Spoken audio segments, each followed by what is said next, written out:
Hey everyone, welcome to Crafting Men. I'm your host, Jared Hatch. I have an unplanned episode for today because we had too great of an opportunity where Brett Cooper from the Daily Wire did a phenomenal episode on how boys need to grow into men. But before we get into that, be sure to like this video, subscribe to the channel, and hit that notification bell so you don't miss any of the future episodes as we talk about what we should do about that problem. Yesterday, Brett released a video called Why Are Men Falling Behind? She started off talking about how her mother shared a Facebook message with her that talked about a next-gen suite in housing. Anyone familiar with real estate or purchasing homes is probably familiar with the concept of an in-law suite. This has historically been for us in the developed nations where there is a small studio apartment that ranges in how independent it is with full kitchenette, living room, etc. But essentially, it allows an aging parent to be able to live in the same building as a child and the child's family, but allows the autonomy to still exist between the two different families. This change in the design, though, was called, no change in the design, but it was called a next-gen suite. So, same design, but it's flipped around. Rather than an aging parent moving in with the children, it's the children moving back in with mom and dad instead of moving on into adulthood. And she goes on to talk about how, as she researches this because she finds it obscene and upsetting, which I couldn't agree more, she sadly discovers the reality that this is mainly driven by young men. She's got some hilarious video commentary in there, some outtakes of some videos and movies that we have traditionally made fun of within our culture about the lack of independence, the lack of masculinity, the lack of adulthood that a person that decided to revert back in adolescence or to continue adolescence into their adult years that we've strangely managed to normalize for reasons unbeknownst to me. And she goes on, I'll let her talk about this a little bit, where it's not just where they live, but also how they live. So I'm going to cut over to her clip for a second here. So here's an article, Rate of Young Men Who Still Live at Home with Parents on the Rise. A recent Pew Research Center study shows that in 2014, for the first time in more than 130 years, adults ages 18 to 34 were slightly more likely to be living with their parents at home than they were to be living with a spouse or a partner in their own household. They were more likely to be living at home, and that has only increased since 2014. So there you have it. Not only living at home, they're more likely. So this gives you an idea why developers are doing this. There's a growing market for this. This is increasing. And you notice the date, and she referenced this. This was from 2014, and it's only gotten worse in the years since then. She goes on then to talk about how we can't just blame this on the economy. A lot of people are going to try to say, well, the past couple years have been hard, you have layoffs, yada, yada, yada. The reality is again, if you look at the article, this is from 2014. So this was after the 2008 collapse and before the layoffs we've had in the past 12 months. This is a different phenomenon that we're observing here. Now, this article brought up one of these other factors just a few paragraphs down. To add to the rise in this trend, the study also shows that there has been a drastic decline in employment among young men that makes them more likely to live at home compared to women. This trend seems to reflect the increase of young women who choose to marry older. Well, yeah, if I have to pick between somebody that is living at home without a job or somebody that is older and actually taking care of themselves, yeah, no shit, we're going to go a little bit older. I couldn't agree with her more, right? Why would a woman be interested in a guy that's looking at being some sort of odd third wheel to the relationship? No. Doesn't matter how you view the provider relationship within a marriage. If it's a traditional guy provides and she's the homemaker, or they both provide, or whatever you want to look at, he's got to have the ability to stand on his own and be an equal partner in the relationship, period. Any healthy social construct is going to require that. Anything that doesn't is what you would view as an abusive relationship where someone is taking advantage of someone who's incapable of being an equal. This is why we have laws around minors not being able to sign contracts and things like that, is because they're incapable of representing themselves fully within the relationship. For some strange reason, there are people that are now legally and physically and should be mentally and emotionally, all these other things, an adult, but are choosing to remain as an adolescent. And so they have no legal protections, but now they're able to be abused by whomever wants to take advantage of them. Now, in addition to not moving out and not getting jobs, young people are also not getting their driver's licenses. I ride a bicycle. Again, All of this is just showing how stunted they are. Now, apparently the days are gone that you would, be up bright and early on your 16th birthday, heading over to the DMV so that you could finally have independence. You could finally get your driver's licenses. Your parents would not have to ride with you anymore for your learner's permit. You would go hang out with your friends, maybe take a girl on a date. Not happening. One article said, in 2013, National Geographic noted a Michigan study showing that the percentage of 19-year-olds with a license had fallen from 87% in 1983 to 70% in 2010, and that the percentage of 17-year-olds fell from 69% to 43% during the same period. And then tying in what I said before, economics seems to play a role. PBS reported in 2017 that teens just don't get summer jobs as often as they even did 20 years ago, which means both that they have less need for a license, they don't need to leave the house, and less money to pay for driving expenses. They can't get gas, they can't buy a car, they can't even contribute to buying a car, helping their parents get them a car. They are stunted. They do not have any independence, and they do not want the independence, which is the craziest thing to me. And again, you got to love the little comedy clips that she puts in there. I ride a bike. It's not just where they live, it's how they live. They're not getting jobs. They're being stinted, as she says. They're not living full lives. They're not being fulfilled. And these things feed into why are men struggling, is because we feel value when we know that we've produced, we know that we've had productive competition, that we have earned our place on the team or at the table, right? These are things that we as men value. This next bit here, I actually really appreciate. She puts it in. She's going over the concept of the politics behind some of the decisions here. And this is unnerving to me. And we'll go over it after she shows it here.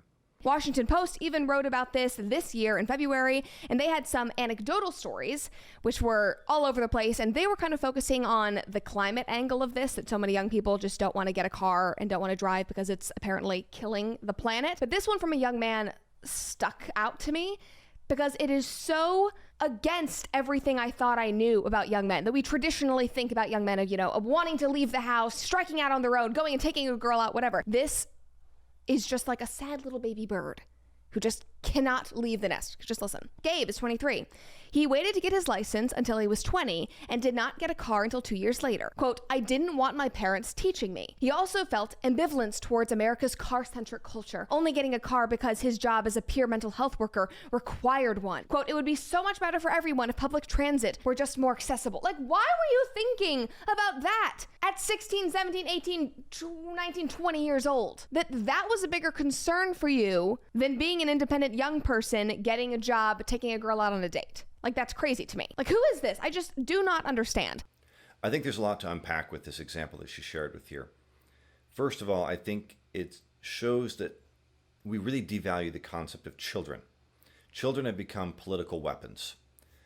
Children have traditionally been and understood of our future peers. They hold the future of our society and our culture. And instead, we've started taking a different approach on what we view of children. We've artificially created this concept of a childhood that no one can define what that is. Think about it. It doesn't matter what a child does. Someone's going to have some sort of weird complaint about it. Child works too hard. Oh, well, I hope that the kid learns how to live his life. Or child has too many video games. Well, those video games are going to rot their mind. But the same kid then walked around the neighborhood, rode his bicycle, hung out with his friends. Man, these kids are just wasting their time. They're just, in all kinds of trouble, unsupervised. Who knows what kids will do? You see where it goes. No matter what a child does, someone's going to whine about it. Someone's going to have a problem with it because we as adults no longer respect children. We even have debates about whether or not they're alive or human or something like that. These obscenely obtuse arguments that we have. And children have become political weapons. They're now this concept where you program them to advance your ideology at the cost of everything else, to include them as individuals. These children are not taught to think for themselves or to stand for themselves. They're taught to represent an ideology. Now, you notice that this child, he didn't want his parents to teach him more about driving. There's probably some tension there that he's feeling with his parents because his parents are programming him to value one thing and he naturally desires to do another. And out of respect for his parents and out of the fact that he believes truthfully that he's contributing to a solution by reining in his natural wants and desires to go out and tame the wilderness, to become something that is masculine and individual for he as a person and as a man, as opposed to him representing this collective concept of a communal society that is somehow or another different than what we have now.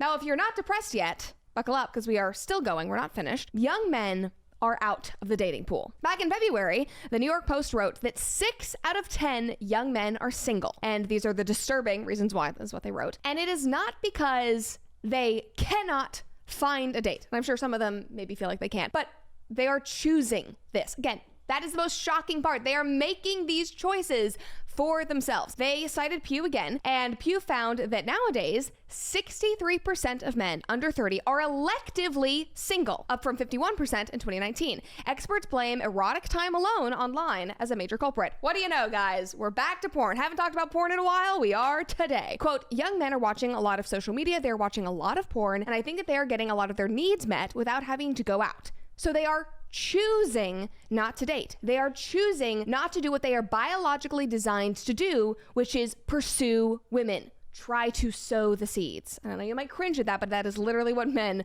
are biologically designed to do. And modern young men feel no need to do that. And I'm sure some of that is because modern dating is a shit show, and I want you guys to be clear. I know that. I understand that. But also, the porn and the time online is a huge factor. And you guys know I've talked about it a lot, but it is a major problem. Like, why would these guys go out and date and try to find connections when they can have parasocial relationships with OnlyFans girls and sex workers online and superficially satisfy their sexual needs alone, which we know in the long run will only hurt them emotionally and physically? It really doesn't matter what your personal moral view is about pornography. The simple fact is that it's dehumanizing, and it is not something that a cultured society that cares about people as individuals and the future stability of that society should accept or value. It's dehumanizing for the woman. It treats their bodies as a product, something to be used and taken advantage of. It doesn't value them as individuals for their brains, their capacity to bring to society, in the workforce, in the home, in any facet other than the fact that their bodies can be a pleasing source of sexual pleasure for the men that want to stare there at the screens.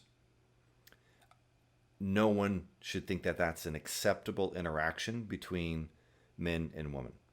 Women shouldn't be viewed that way. Men should not encourage women to feel or act that way. Period. Second of all, for the young men that are engaging with this, I agree entirely with the comment she said about it being devastating in the long term. This will stunt their ability to have natural relationships. They won't understand the concept of establishing a healthy sexual relationship with a woman where there's give and take, where there's a sharing of pleasure and experience with each other as opposed to taking from someone. And when your view is to take only, that puts you into some very dangerous, unethical, and illegal actions and drives that implants into some men. So what's to be done with all of this? First, a cautionary point. Men are competitors. You're going to have the Andrew Tates of the world. You're going to have the men go their own way groups. You're going to have all of these types of men because they will compete and they will find a way to make themselves relevant. Whether or not it's productive and healthy for them as individuals, for the family, or society. We have to understand and accept this, that that's not a bad thing that men want to compete to contribute. We just simply need to learn how to positively and productively acknowledge that. Putting that to the side, for the men that are watching this, or for those who are raising a young man or young men, show him where and how he matters, how he produced something of value. Men don't feel good when you sit down and you say, hey, let's talk. That's weird and intrusive and awkward for us. If you go and do something with us and talking happens while you're doing, then it's fine and it's acceptable. That fits the protocols of how we connect as men. But if a man is struggling emotionally, he needs to be validated in what he produced and provided. And so if that's a child, you need to be able to comfort him through acknowledging what he's done right and then helping him determine how to continue to do things like that more in the future, so that way he knows how he's producing and providing value for himself and for his social structure of his family and those within his immediate inner circle. It's truly that simple. It really is. Hey, you did this chore really well. I appreciate you didn't have me. I appreciate that I didn't have to tell you to do it. Hey, you went the extra mile with that. 2 thumbs up. You did really good in school today. Let's talk about what do you like about that and what do you think you would like to be able to do in a profession? Where would you like to go with your career? Let's plan that out for you, and let's write it down. Let's make it physical so it's not just in your head swirling around. Let's read some books about some other men that were successful there and see what you might like about them, how you might want to try to be like them. That's truly as simple as it gets. Guys are not complicated. We just want to compete. We want to know that we added value. We want to know that we earned a seat at the table. If you can give us those 3 things at a fundamental self-needing viewpoint, we'll be there. And we're going to be happy to be there. It really is that simple. Thank you for watching this episode of Crafting Men. I hope you enjoyed it. Be sure to like it, subscribe to the channel, and hit that notification bell so you don't miss any of the other episodes.